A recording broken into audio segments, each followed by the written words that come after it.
Takže čaute, vítajte u ďalšieho videa. V tomto videu si ukážeme rozhovor s adminmi. Ako prvý sa mi ponúkol Kodaň. Takže čo také nám povieš o sebe, prípadne o svojom počítači? Taký počítač je velmi dobrý, hlavně se neseká, takže Minecraft jde plynule. A tak jako admin bych měl určitě mít rychlej komp.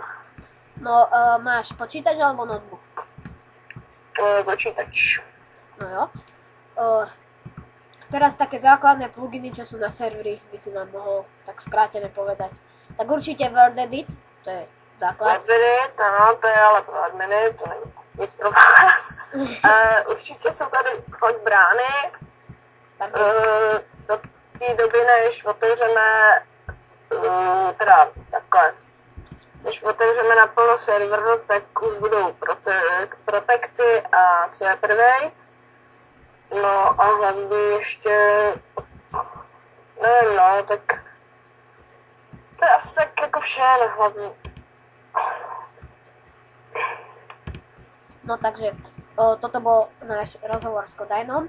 My ti ďakujeme a teraz urobím asi rozhovor so Smajlicom, takže môžete sa tešiť.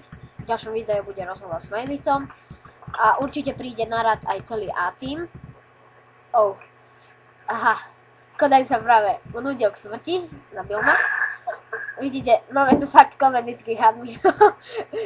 Takže ešte raz hovorím, pripojte sa na ten server, keď bude spustený, je to niečo úžasné.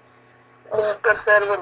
Áno, teraz dám do popisu A-team, aby ste vedeli, že kto je vlastne admin a kto má nejaký ten protect vám vie dať a také. Základné veci, čo budú na serveri, sme si povedali, ono nechcem, díky.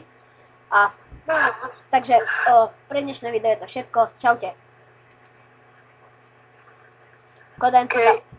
Kodaň se zabudnul pozdravit, že jo? Jo, to jsem neslušný rozměr. Jo, čauze.